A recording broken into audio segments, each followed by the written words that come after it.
Welcome everyone to the How Did Sand Creek Get Lost presentation. Chuck and Mike Bowen are here from Lamar, and they've got a very interesting presentation for us about the Sand Creek site. This is sponsored by the Eastern Colorado Historical Society, and y'all are always welcome to come visit our museums. We have two, one the Old Jail Museum here in Cheyenne Wells, and the Mountain States Telephone and Telegraph Museum also in Cheyenne Wells. Those are open on the weekends when we have volunteers. So if anybody would like to volunteer, we always have things to do.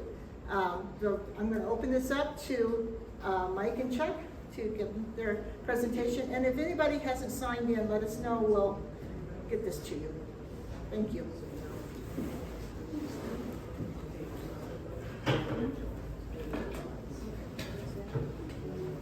Well, thank you for that introduction, Rosemary, and we're glad to be here this morning. And just a quick, little introduction. I'm looking around the room. Most of you probably do not know who I am. My name is Mike Bowen. I'm Chuck and Sherry Bowen's son. We're of Lamar, and I helped my dad write his book. How we found the Lost Sand Creek site.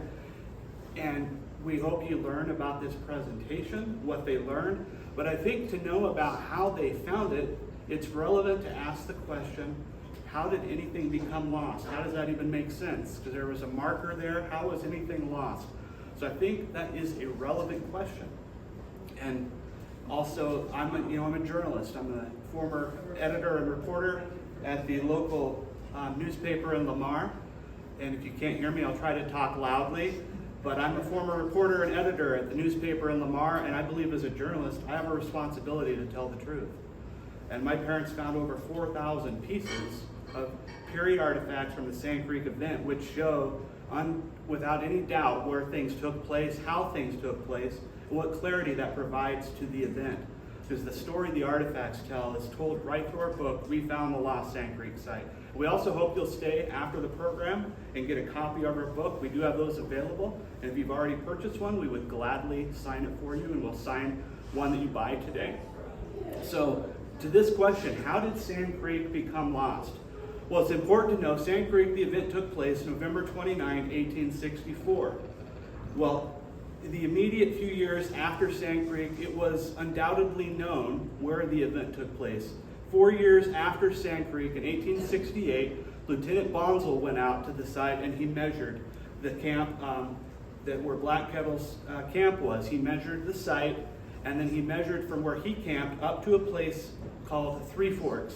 That is a big distance and measuring point from the map. Three Forks is a very important historical landmark for Sand Creek, because from Three Forks you can measure down, and he measured the distance of where the village was and where the fight took place on November 29. So in 1868, it was all known. So I'll show you a little bit. This is kind of hard to see on our screen, but you can see right here on my corner, right in here was his camp number 2. And he measured 6 miles to Three Forks. And so in here he measured what he called Chivington's Massacre. He measured the distance of the village. So we also have to think about and know that in 1868, just 4 years after Sand Creek, there would be things like burned teepee sites still remaining, things that you could see that you could measure from. It would still be noticeable where everything, or where a lot of it took place. So what we learned from Lieutenant Bonsall is that this is, what you see here is just a straight line. This is a strip map.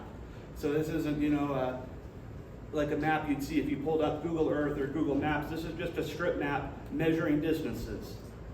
One of the main points on here is that this map measures from like Old Fort Lyon to Old Cheyenne Wells. And there's a line representing that, and then Three Forks just splits off and goes 3 different ways. And this map also is in our book, and so you can get a real clear picture of it and see it very well in our book. You can kind of see an idea of what it looks like here on the screen. But it does measure from Fort Lyon to Old Cheyenne Wells, and then there's the dark line in the map that represents 2.5 miles. This line in here is going to be like 2.5 miles, representing the length of the village. And so this is all important. We're going to kind of come back to this point here in a little bit in the program, why that 2.5 miles is very important, because again, we measure down from Three Forks. And so that's important to remember here.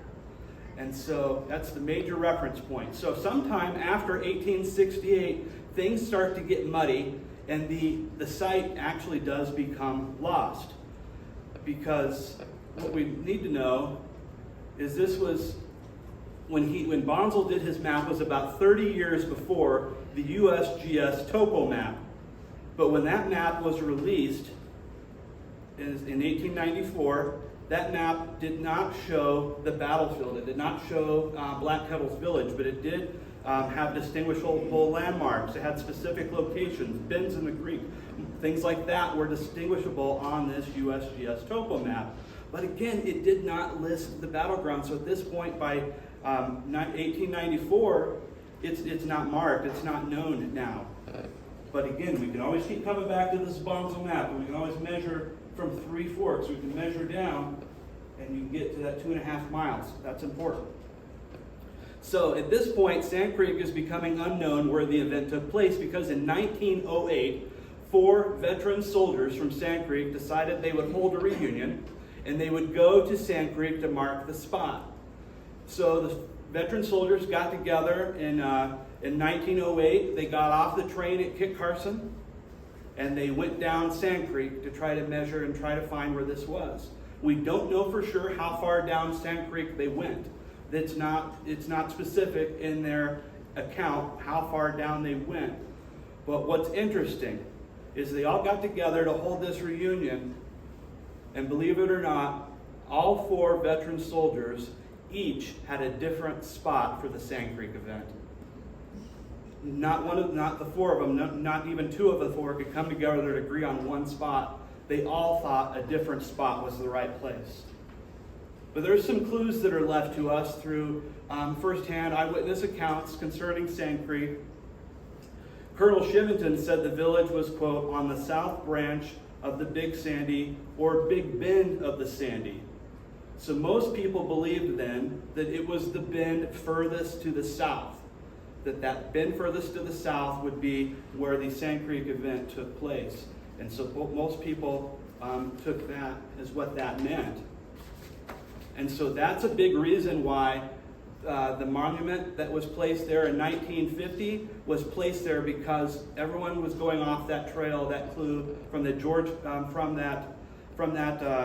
also what we'll get to in a minute, the George Bit map, but also from people thinking what Shivington meant was the bend furthest to the south. So the monument was placed there, which is actually no more. The monument was actually removed in March of this year, and we're really unsure why that happened. Another key document is what I just mentioned a second ago. It's known as the George Bent map. And you get a little bit of a view here. This is what people call the George Bent map. Now, it's important to note, this is a hand-drawn map, and it shows the creek coming down through here. It shows teepee sites, and it lists like lodges in the camp. And there's important information we can get here, like who was staying here.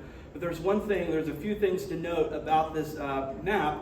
Is one, there's no legend. This map does not have a legend. There's no way to know how far this is. And so it's hard to think that this was drawn from memory, because it was actually nearly 40 years later, after Sand Creek. George Bent was only there for 3 days. And so we thought that was kind of odd. How could he draw this map from memory nearly 40 years after the event and after only being there about 3 days? I'm known for having an impeccable memory. That would be hard to look back on something even 20 years ago and do a map that precise. So we'll get to this in just a second on some of the issues with this map. But what we learned through eyewitness accounts, and then also reading through George Bent's letters. George Bent's letters are a very important part of the documentation for things that happened at Sand Creek. Decades later, after Sand Creek, George Bent worked as an Indian agent in Colony, Oklahoma. And during this time as an Indian agent, he wrote letters to historians. They would ask him questions about his time at Sand Creek, and also it's important to note that George Bent was half Cheyenne. So he lived among them as a Cheyenne warrior. So he was half Cheyenne, so he was part of that Cheyenne tribe. And so he would write these letters to his historians. They would ask him about his Indian way of life. They would ask him about Sand Creek. And what we learned through documents about the George Bent letters, this map has fold marks on it. And so we came to the conclusion, in many letters, George would write to George Hyde, and one of the historians would say, "I have finished the map that you sent me." Well, it's important to know that George Hyde would often, he would trace a map and send it to George Bent to fill in the details. Like, for example, he could have filled in the lodges who stayed at Sand Creek, because when you look at the handwriting in certain parts of his maps do not match. There's two different sets of handwriting on his maps. And so we believe that George Hyde actually copied or traced the map from the USGS topo map, because again, this is a very precise map. That'd be hard to hand draw. I think it'd be very hard to hand draw. So again, this came out nearly 40 years after Sand Creek, so we believe it was traced from that USGS topo map. And also used, because it looks almost identical, if you put this against that bend over where by that monument was at the National Park Service site, it looks nearly identical to that bend. So we do believe that it was traced from that. Here's the thing. So 1908, 4 veteran soldiers, they failed to document the site. Not any of the 4 could come together and agree on the site. Another thing is, through decades of research and searching, because the monument was placed there in 1950, so sometime between 1908 and 1950, they came to a conclusion based on that George Bent map and Colonel Shimington saying the Big Bend, so they assumed that was the bend furthest to the south, so they placed the monument there. But even by 1950 and after, debates swirled on whether that was the right location. There's a lot of conversation and debate in the area during this time that monument may not be marking the right site. And another thing, not only did the veteran soldiers not agree on a spot, but many people have searched that area right below the bluff and never found a single period 1864 or even any period Sand Creek artifact. There's actually an author that wrote about that, and I'll get to that in just a moment. But since that bend on the map, it looked just like that bend by the monument. So they've left that monument there. But it's important to note, no artifacts have been found below that bluff. And many skilled archaeologists, there's a man named Fred Warner that wrote a book. And Fred Warner, he wrote a book called The Sand Creek Fight. And he took guys out there, and you may not know these names. There's a man named Larry Fennell that went out with him. And they took many trips over many summers and over several years, searching meticulously with metal detectors below that bluff. And they never found a single period Sand Creek artifact. And there's just a short quote here. But before I get to that quote, Larry Fennell was very experienced. This is a guy that had found hundreds of artifacts at the Summit Springs site near Sterling. So these are not just random people just picking up a metal detector and hoping to find something. They were very experienced with a metal detector. But here's a quote from Fred Warner's book, The Sand Creek Fight. This is page 167 from his book. "I found absolutely nothing except a few junk items, tin cans and wire. Neither of us had found a single battle relic." And what's interesting is we have a copy of this book in Dad's archive, and this book is filled with that comment. Every time they went out to search, they would find, barbed wire, fence staples, tin can pop can lids, and that's what the kind of stuff that they would find. And they found modern relics. And so here's the thing, we're kind of establishing that over time, this site was, after 1908, it was unknown. The soldiers couldn't agree on the spot. There was no artifacts found there, but they still had that monument there in 1950, but debates swirled.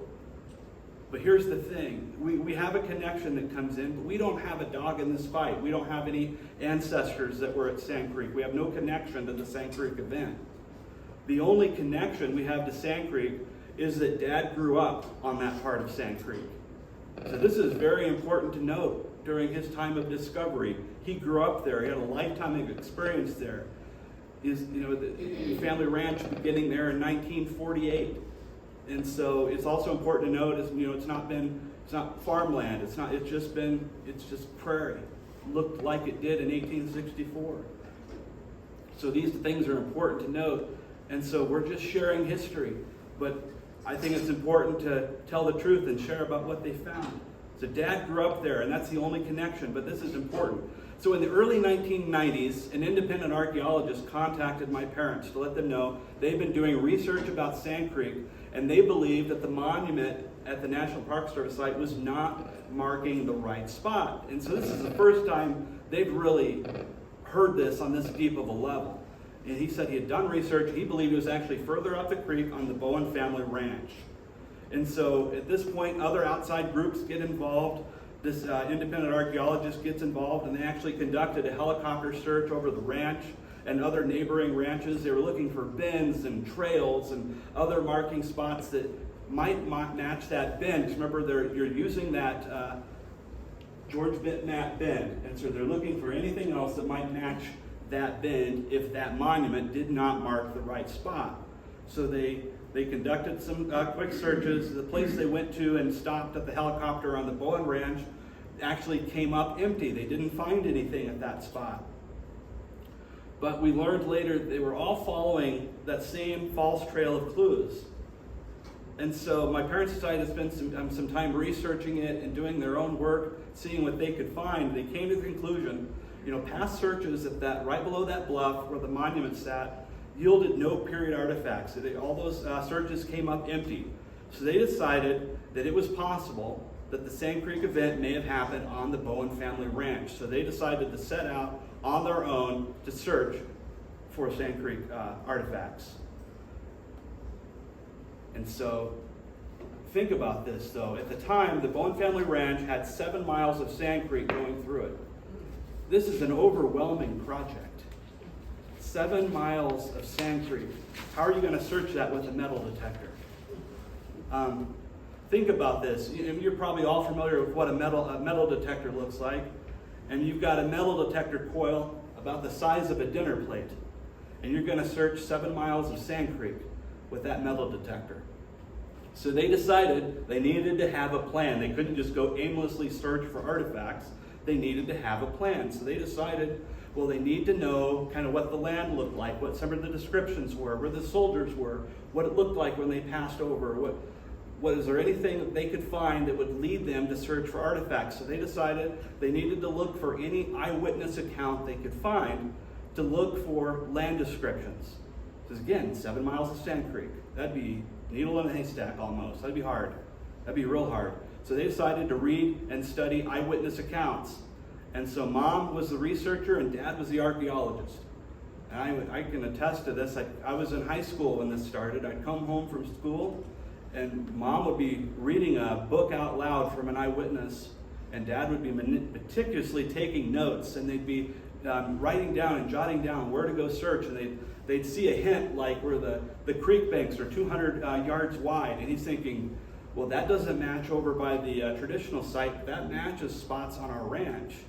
This kind of helps me narrow down some places to go search. So they would look for land descriptions like that, and they found a lot. And we go into this in so much greater detail in our book, but they found a lot of land descriptions that would give them a place to go search for artifacts. So again, when he would read these eyewitness accounts and look for these clues and what the land looked like, remember, he has a unique advantage.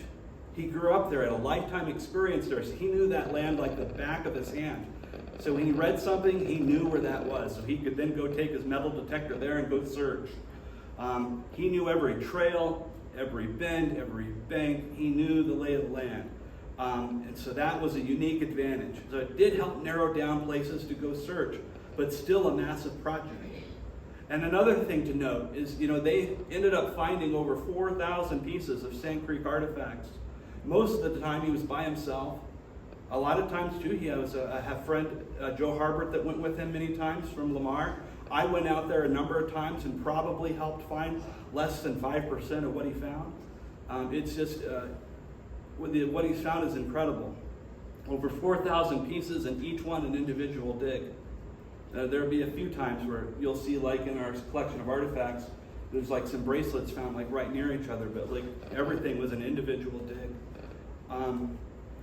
So he would go out to their family ranch, he would feed his cattle, and he would search for artifacts. And he'd do that nearly every single day. And he did this for years, meticulously studying accounts, searching for artifacts. And the first few years were really slow going. It was just a lot of searching, and not finding much. And that was in 1995 when he got his first metal detector. But by 1997, things started to pick up. And boy, did they start to pick up. He started finding hundreds of village and battleground artifacts. And we go into great detail. I mean, we're talking about arrowheads, bullets. We're talking about cannonball shell fragments. We're talking about kettle fragments. We're talking village teepee sites. And we go into the book on how he knew that he had found those. And the other thing too that's important, this isn't just picking stuff up and throwing it in a bag. He would meticulously get a GPS of each thing he dug up and take a photo of it. So this was meticulously documented. This is more thorough than really anything I've seen, even when the NPS went out there to search. This was more thorough than that. So he would document the GPS coordinates, get a photo, but the search did not end there. He would keep finding more. And they also found some items that could only be from Sand Creek. And we go into a little bit more about that in our book. But not too long later, getting a little closer to the late 90s, the National Park Service would get involved in the project. And so my mom and dad met with NPS Sand Creek representatives to let them know about their discovery. And so they told them, and sure, we'll give you credit for finding it. And we'll definitely credit you for your discovery. So you'll have to read that book to see, who made those promises, if they were kept. And then through discovery and research, they also learned that there are a lot of books written about Sand Creek. But here's a problem with a lot of those books written about Sand Creek. Most of those books do not cite eyewitnesses, which I found very interesting as I was doing my own research to help them with this book. Most of them don't cite eyewitnesses, and on top of that, most of them don't cite any sources at all. It's just a book citing a previous book about Sand Creek, and that cycle continues. Another book writing and citing a different book about Sand Creek without eyewitness sources. So that's kind of a cycle of how that progressed over time. And so here's one thing we can do is because of discovery of artifacts, there's one way we can know. You might be thinking, how do you know these books aren't right? How do you know they're not telling the right account? Because we can tell by where artifacts were found, how they describe the event, where things took place. Because we can tell by the discovery of artifacts how scattered things were. Because again, remember, no artifacts were found below that bluff. This event took place over several miles, not in a clustered area. That was something we didn't know before searching for the Sand Creek site. This stuff was found over several miles, so we can know a book's Sand Creek account, if it's honest or not, by how they describe the event. And again, they found over 4,000 tangible pieces of artifacts that show precisely where things happen. So you can look at a map. We have like Google Earth maps in our book that show where artifacts were found. And it just shows how spread out, and it shows where like the village was, because there's not much action in the village. But there's a lot of action because there were different parts where people just spread and ran, and there was fighting well up the creek from the village. And this is all substantiated by artifacts. There's one book that's known as, basically it's known as the Bible about Sand Creek. It's called The Sand Creek Massacre by Hoyt. And he says at the beginning of his book, all the information comes from accounts, like eyewitness accounts and testimonies. But we found some things in his book that were really interesting that he references and talks about in his book. One thing he talks about Sand Creek, he refers to it as a river. Well, if anybody is familiar with Sand Creek, it's not a river. In fact, it's really known by its name. Sand Creek is mostly a dry creek, rarely having running water. And when it does run, especially on the Bowen Ranch where we found all of these artifacts, when it does run, it doesn't change the creek at all. No new creek channels are created. It doesn't make any changes to the creek at all. But again, it's not a river, it's a creek. And even George Bent, who lived there again as a Cheyenne warrior, he wrote in his letters, he said the Indians called it Dry Creek because it would have just little pools, scattered pools of water throughout. That's why these teepees would be spread out, because these teepees would need to be close to water sources. They're not going to want to walk a long way to get water, so they're going to put teepees clustered by water sources, and they were scarce and they were spread out. He also routinely cites people that were not at Sand Creek. George Grinnell is an author. He cites him a lot. And Major Wynkoop. Wynkoop, he commanded at Fort Lyon prior to Major Anthony. And Anthony was the one commanding at Fort Lyon during the time of Sand Creek. But he cites Wynkoop, and he was not at Sand Creek, but he continues to cite him a lot anyway. And he was asked under testimony in a hearing following Sand Creek about the number of Indians encamped there. And he says, I could not positively state the number except from hearsay, because he was not there. So he routinely cites people that weren't there. So our eyes were kind of opened up to this, that we only needed and could only use books that were written by people that were there. And so on the Indian side, the only thing we have are George Bent's letters, because everything else is oral history. But we needed written history, things that we could use to find, again, like land descriptions and clues where to search. So eyewitness accounts are the only thing that we could use to substantiate finding these artifacts. And most people that testified, there were 3 hearings that followed Sand Creek in 1865, and in those 3 hearings, most that testified were not there. And so people read books like this, and they wouldn't know it's incorrect. There'd be no way to know that, because people can only come to conclusions about information and things based on evidence or the information they have available. And when it comes to Sand Creek, there's a lot of information that's either been suppressed or not been previously made available to the public before. And a lot of that, we talk about that in our book. There's just a lot of information that's never been made available before, especially the George Bent letters. A lot of people aren't familiar with his letters. And so we wanted to make sure we only used eyewitness accounts. We used other period documents from eyewitnesses. But people read that, they don't know. But here's a question. Let's say there was a court proceeding. Let's say there was a trial. What's more important, physical evidence or hearsay evidence? Obviously, I would hope the answer would be in unison, be physical evidence. Because if you don't have physical evidence, that makes things really hard, because hearsay evidence is very hard to verify and rarely used in court because it's so difficult to verify. Because the only concrete evidence is physical evidence. And so all of our conclusions about Sand Creek are based on artifacts, first and foremost, and then eyewitness accounts as well. And so one thing that we look at this information when, from books like Hoig and things that aren't from Sand Creek eyewitnesses, when information changes hands, information changes, like that telephone game.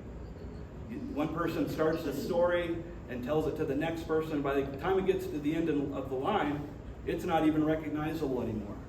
And so again, those artifacts do not lie. So that's important. Another thing, he quotes, he talks about Silas Sewell. He was a very kind of famous soldier at Sand Creek. And he says that Silas Sewell refused to fight because he was opposed to what was happening. Now, in his testimony, Silas Sewell does say something different. He says here in his testimony, Major Anthony ordered my company, which was directly in line of fire of the battery, to move down into the creek. Before I got into the creek, there were troops upon both sides firing across. It was unsafe for me to take my command up the creek. And so, according to his testimony, he only testified his concern for crossfire, saying it was unsafe. Now, there is some reports that say he wrote a letter to his commanding officer saying about he refused to fight, but he didn't testify that, and we find that to be very interesting. And another thing, Hoyt leaves out Little Bear's account. You may have never even heard about Little Bear before, but his account with Sand Creek is very important. And so Little Bear was a warrior at Sand Creek, and early that morning, and we get this from George Bent's letters, early that morning he got up and went across up on a high hill to go get his pony that morning, go get his horse, and he looked towards the south and looked towards the lodgepole trail. And at that moment, this is very, very early in the morning. The sun's not even quite coming up yet. And he could see way off in the distance, he could see soldiers as a long black line. So these soldiers are on horseback. So a soldier on horseback as a long black line is going to be quite a long ways away. They're going to be several miles away. And so undoubtedly, Little Bear ran back into the village to let people know that soldiers were coming. And so this lines up with where artifacts being found scattered up the creek and in fight areas going in multiple directions, because they got word before the soldiers arrived, so they got out of the camp as fast as they could and started making their way up the creek, and this is substantiated by artifacts. And so that's important. He leaves out that account. And so multiple accounts also, they say there were about 100 lodges at Sand Creek and about 4 to 5 people per lodge. So this would make the Indian village upwards of about 500 Indians. And that's an important number to keep in mind here. And so Major Scott Anthony, again, commanding officer at Fort Lyon, he had sent out a scouting party, and he decided, and the word came back, that the official count from that scouting party was 69 dead Indians at Sand Creek. Now this number does differ, we're aware of that. This number ranges. Other reports that range from around 100 plus, and today the National Park Service has it around 260 plus. George Bent, in 2 different letters, one he had it at 130 in a letter to Tappan in 1889. And Samuel Tappan's a very important person in the Sand Creek story, but I won't get into that much here, but he was known as Shimington's nemesis. He's very important in the Sand Creek story, and we have it all in our book. Another letter, George Bent said, it's about 167 that were killed. So his number fluctuates by over 30. And then again, MPS has it over 260 today. So it's unknown how that number keeps growing, because it's never reported how it's been growing, because after over 150 years, there's no way to get a new count, because it has to be documented somehow. So I don't know how that number could fluctuate over the years. Anytime a new number is reported, it's just reported as if it's always been that number. And again, I guess we're supposed to just accept that and not ask any questions. I think that's kind of what we're seeing in our society today. Just accept and don't ask questions. And again, the only written history from the Indian side is George Bent. His letters are very interesting. And he was actually sent to Missouri for his schooling years. He was in the Kansas City and the St. Louis areas for his schooling years. And then after his schooling years, the Civil War had begun, and he decided to enlist in the Civil War. And Missouri was actually a border state, so he could either be a Union or Confederate. He could choose between the two. And he actually chose to fight as a Confederate. And this is likely because the Bent family in St. Louis would be William Bent's parents. Sure, you're familiar with the old trading fort, Bent's Fort. It was built by William Bent. His parents owned slaves in Missouri. So that's probably why he joined and fought as a Confederate. And then after his time in the Civil War, he came back to Colorado Territory, and then he joined and lived among Black Kettle's village at Sand Creek. And he joined and was a dog soldier, also a Cheyenne warrior. And he wrote extensively. In his letters, he talked about going on wagon train raids, killing white settlers, including young children, and taking white captives in the summer of 1864. This was several months before Sand Creek. And so there's just a lot of stuff happening in this time, even with Indians killing young girls, young families, like the Hungate family southeast of Denver. But he also said, this is important, he said that a lot of Indians, they ran 2.5 miles above the top of the village. They ran from the top of the village 2.5 miles to a rifle pit. And that's where he was during most of the time at Sand Creek. But we're unsure what he means when he says they ran. even with a head start like that, to get 2.5 miles is going to be hard. So sometimes we're thinking maybe he meant they were on horseback and got 2.5 miles. But we're unsure of that. Because sometimes we found in his letters, he would sometimes use like a not strong enough word or the wrong word in his letters. For example, he wrote in a letter, he said that dog soldiers cause mischief. Well, to me, mischief, that doesn't sound very bad. That sounds like you maybe let some horses loose, maybe turn some stuff over. That sounds like Dennis the Menace type stuff to me. But this is interesting. Then we came across another letter from George Bent. And he said that tornadoes cause mischief. So, there again, he sometimes didn't use a strong enough word. Mischief missed the mark. And again, we don't know about his education. We don't know how well of an education he received. But he clearly didn't mean what mischief means literally. Because we don't need any explanation on what tornadoes do, because they don't cause mischief, they cause destruction. And so that gives us more of a clearer picture of what dog soldiers did. They caused destruction. They killed settlers, young families and little kids. And so this was happening before Sand Creek. And he said they ran 2.5 miles to a rifle pit from the top of the village. And one pit held 19 or 20 people, is what he said in a letter. This is not our opinion or our words or anything else. It's what he said in his letter. He said literally it held 19 or 20 people. And so there's debate that has swirled about the Sand Creek event on whether or not these rifle pits were pre-dug or dug that morning. As George Bent even says, they ran 2.5 miles and they dug the pits that morning. And again, it might be a case of we may have used the wrong word. Because to get 19 or 20 people in a pit, that's a lot of digging. That's a lot of digging, especially with soldiers right on your heels. And so it doesn't make sense that those are actually pre-dug. They were likely dug, that they were dug that morning, they were likely pre-dug. And why do we believe this? Because during his time in the Civil War, George Bent would have learned about this tactic during the Civil War. He would have learned about digging these rifle pits. He learned about that tactic, and it's our opinion that in the days following, the few days he was there at Sand Creek before, that he was helping them actually dig this, because we also believe, because the Indians, they like to fight in the spring. They didn't like to fight in the late fall or winter. They were fighting in the spring and summer. So it's our opinion they were preparing a place to move their camp up the creek and have a place to set up and have a rifle pit to lure in soldiers to attack from. Because again, that's our opinion about those being dug before. But for 19 or 20 people to fit in them, it is hard to think that they were dug before that. So again, we learn from eyewitness accounts such as soldiers in George Bent and the location of artifacts, the Sand Creek event did not happen in an isolated area. The traditional massacre story tells us that the Indians were camped below and killed as they came out of their teepees, but artifacts and accounts say otherwise. I'm going to come back to this Bongsville map real quick, because again, this was a strip map.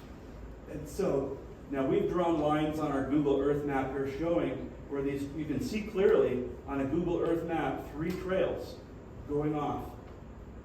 And so we marked those, and you can measure down. We talked about 6 miles. You can measure down, and within that, you can measure between the camp and the battle areas. And all of that distance, it all matches up and lines up with being on the Bowen family ranch.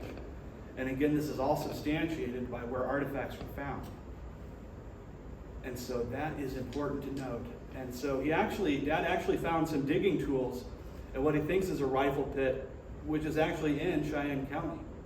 It lines up with being about 2.5 miles up the creek from where the top of the village would have been. And so we actually believe those rifle pits are in Cheyenne County, which is very interesting. Another thing we learn about the Sand Creek event and from eyewitnesses and the Bent letters is that traditionally we're told that the warriors were not in the camp, they were off hunting. But according to George Bent, that's not the case. There were warriors in the camp, including himself. They were not off hunting. We don't know where that actually is cited and what the what that source is for that. I think it is oral history on that. But according to George Bent, they were in the camp. And also we find through eyewitness accounts there was a soldier killed in a very gruesome way at Sand Creek. His name was Robert McFarland. He actually had his gun jammed inside of his chest. And so that's hard to think that there's a lot of things happening at Sand Creek. As we've learned about Sand Creek, you cannot paint it with a broad brush. There's a lot that happened, and we're transparent with our book. There were things that happened at Sand Creek that are inexcusable. We are transparent about that. There's also fighting that took place between warriors and soldiers. It wasn't just women, children, and elderly. The death toll would have been a lot higher. It would have been closer to the 500 that were camped there. But even the National Park Service has the total death about 260, which would be like half. Even if that number, we still think that's high because it was reported right after Sand Creek to be much lower. But again, it's hard to know for sure, but we do think that that official count is likely the accurate one. But again, coming back to the story of discovery, most of the time Dad searched on his own. Joe went out with them several times. And you can go to our website, thelostsandcreek.com. And when you get a book after our program, we have a business card in there with our website. You can go there. We have a blog on our website. You can see videos. There's a video of Joe talking about finding a very significant piece at Sand Creek. We have video on our blogs of Butch Kelly, who's here with us today. And Butch identified one of the most important artifacts, period, that were found at Sand Creek. The most important find of all, he identified for us. And that story is in our book. And I know I've got a book excerpt I'm going to close with in just a moment. But just a little side note. This was interesting that we found through discovery that, and just doing some research on the area and such. Now, this is just a little side note, just kind of more about the area. There was a man named Carl Woolston. You can read about him in our book and on our blog. We have more information in both places. But he was seeking to establish a German community near Canyon City. And so they traveled through Cheyenne Wells, and then their next stop would be on Sand Creek, which ended up being what was the Bowen family ranch, where the Lost Sand Creek site was found. So that's a very interesting thing. Just a little side note. You can read about that in our book and on our blog. But we do have, I'm going to just end with a quick excerpt here. And this is from our book, We Found the Lost Sand Creek Site. Butch Kelly visited a month later to look at bullets and other artifacts I found. Butch is a local historian and an Indian Wars cavalry reenactor. He portrayed a soldier in Son of the Morning Star, a TV miniseries about George Custer and events prior to the Little Bighorn. He looked at a cavalry carbine swivel from a carbine belt, some spurs, a bit, and 3 or 4 things that could be identified as military, he said. Is there anything else? Butch said after looking at hundreds of artifacts. Wasn't this enough? What more could he want? I had some 5-gallon buckets full of things like barbed wire, fence staples, round nails, and even a hubcap from a Model T Ford. Well, there was the piece of cast iron on the dash of my pickup. It didn't seem worth mentioning. I thought about putting it in my bucket of junk, but I didn't know for sure what it was. So there it stayed, and it sometimes bounced awkwardly, hitting the windshield. I went to get it. There were some threads in it that could have had something like a pipe screwed in it. I handed it to him, thinking it was worthless. Do you know what this is? I had to admit that I didn't. I thought it could be a broken piece of a windmill weight. The old windmills had counterbalance weights instead of tails that are common on them today. Some of the early weights were ornamental and looked like barnyard animals like horses, pigs, or cows. Some were just simple round balls. Perhaps the threads were where it screwed into the windmill. I'll tell you what this is. He straightened his shoulders and looked directly into my eyes. I was not prepared for what he would say next. I'm going to stop there. So you're going to have to read what was found and identified in our book. And so it is the most important find from Sand Creek. And with that, I thank you all so much for coming. I thank you, Eastern Colorado Historical Society, for having us. It is a pleasure for us to be here. Please come look at artifacts, get a book. We've got plenty available. We would gladly sign it for you. So come visit with us and get a book from us. Again, we thank you for coming today.